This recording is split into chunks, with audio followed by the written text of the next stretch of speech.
Hello guys, and welcome to a new Broken Arrow video today by me, Vulcan.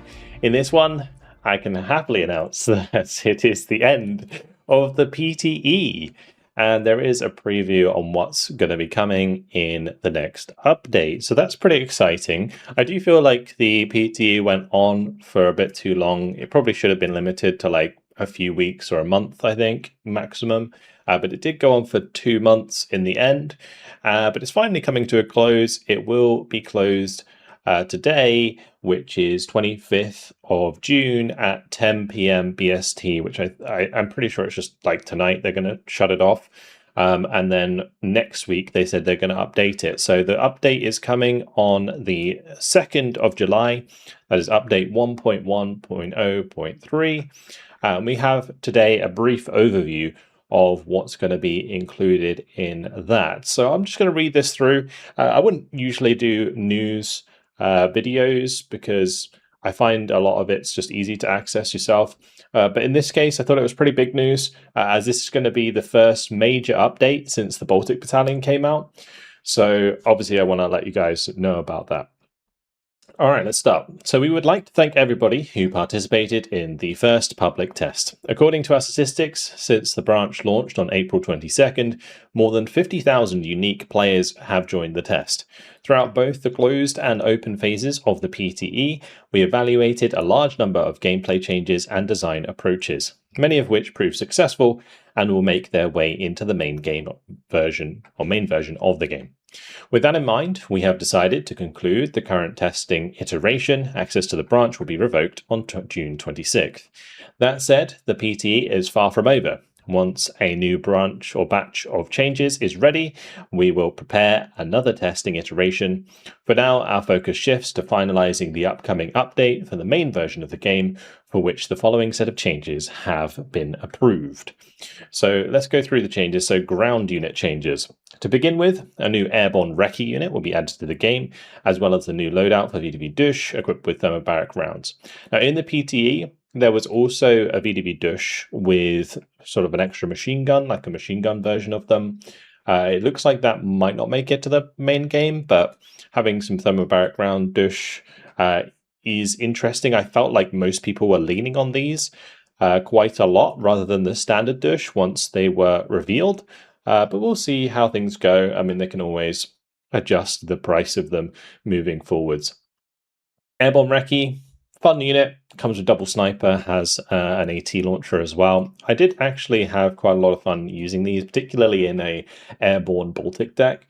So that's pretty fun. It's nice to have 3 new units. I mean, you can't really complain about that. Units from the Baltic Battalion Specialization will also receive several buffs. Now, we don't know exactly what that includes, but I think some people will welcome that because Baltic in the live version of the game, I think, is not played that much at all. In addition, various balance adjustments and new capabilities will affect a range of other combat vehicles. So increased base damage of tank shells. This is probably one of the nicest changes there is. It inadvertently nerfs bookers as well. So I know that on the main branch of the game, bookers are much more powerful because tanks can't do as much damage to a booker.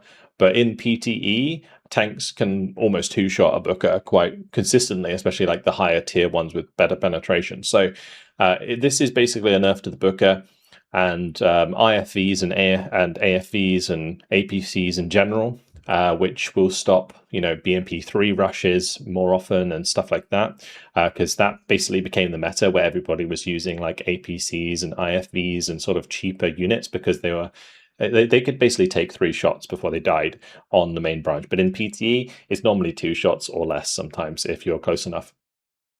Availability limits have been expanded for the T72 family. I'm not sure exactly how much by, but you're going to have more T72s. Pricing adjustments for a wide range of AFVs, IFVs, and APCs. This will be relative to this, probably making some of them cheaper, maybe giving them some of them a buff. Like, for example, the CV90 is maybe a bit overpriced at the moment, potentially. So maybe not without the APS, but with the APS, I think it's kind of pricey. So maybe that will come down in price. I'm not, again, entirely sure about the changes. As soon as I know all of the changes in detail, I will go through them, just like I did when the PTE came out way back then. I do have the, sorry for the flashbang, all of the changes here so that we can kind of look at what did and didn't make it from the original changes in the PTE. So new sneak ability for reconnaissance vehicles and HGM carriers. In the PTE, there was a sneak ability for snipers where they reduced the stealth of all snipers from 3 to 2.5, and then they gave them a sneak ability that basically gave them 3 stealth in the open, but they moved a lot slower when they're moving between areas. It looks like they've just adjusted that, or like taken it away potentially from snipers and given it to reconnaissance vehicles and HGM carriers instead.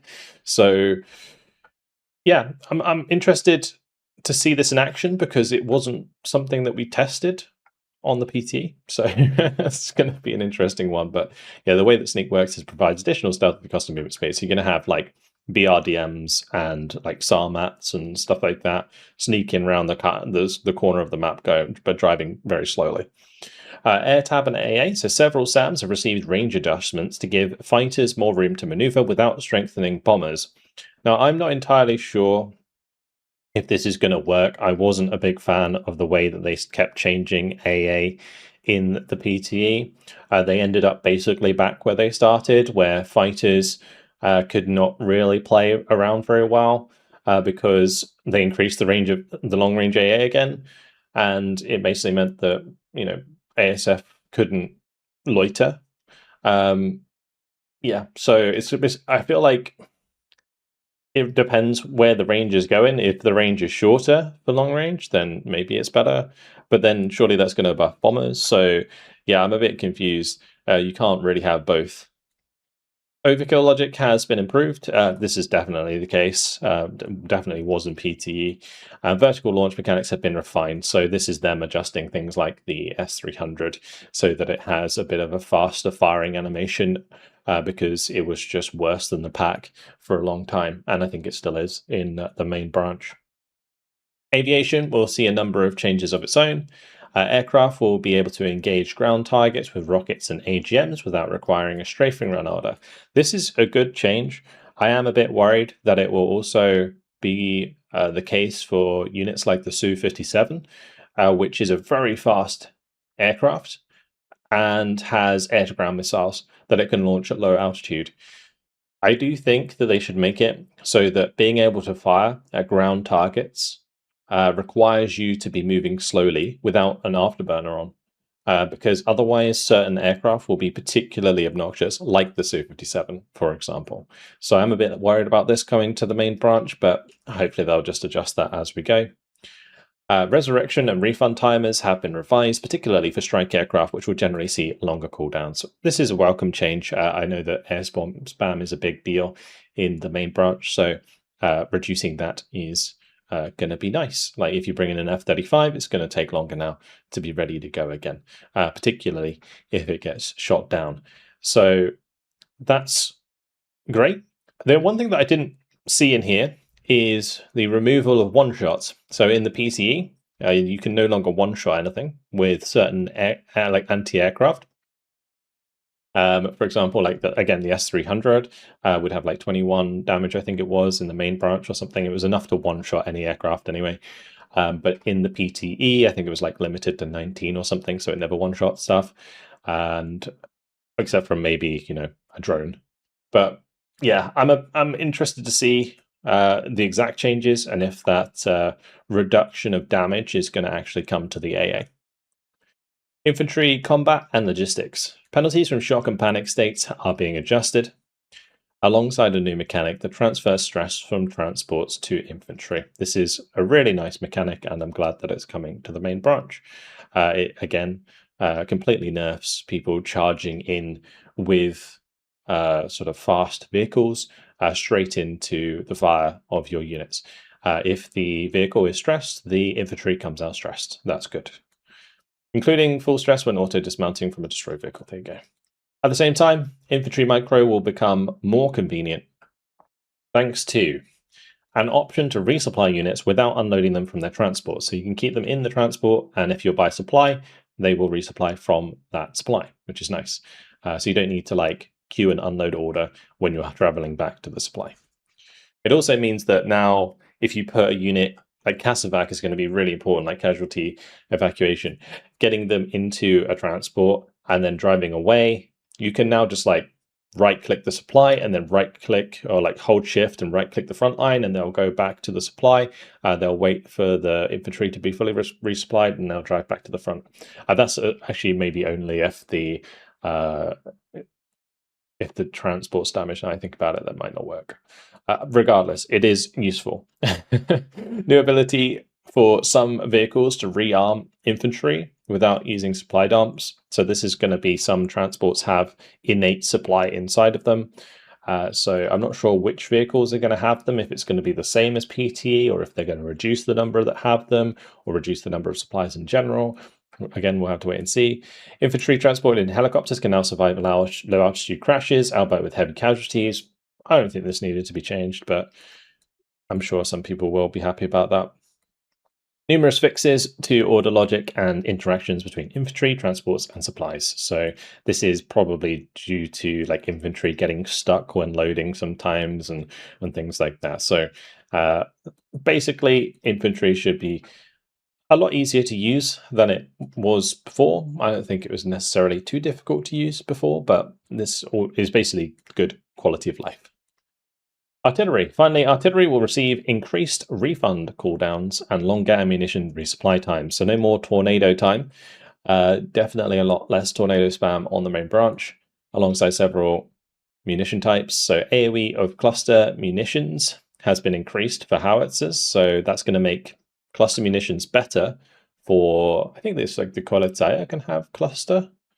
And then like smoke screen duration for mortars has been restored to 60 seconds. I'm not sure how I feel about this. This has been proven to be abused by high-ranking players, and you'll just see games where smoke is never not there. People would just be permanently smoking certain maps, like say Kaliningrad, when you're fighting over the point by the church in the middle of the map. It's going to be like permanently smoked, and then it's just going to be all about the infantry gameplay. And particularly in a situation where maybe one team has good infantry and the other one's like relying on their tanks because they thought it's going to be more of an open battle, you know, the smoke instantly counters that. So this is a bit of a dodgy one. I'm not sure how I feel about it. I'm also not seeing anything about range adjustments in the PTE. Artillery was actually made longer range.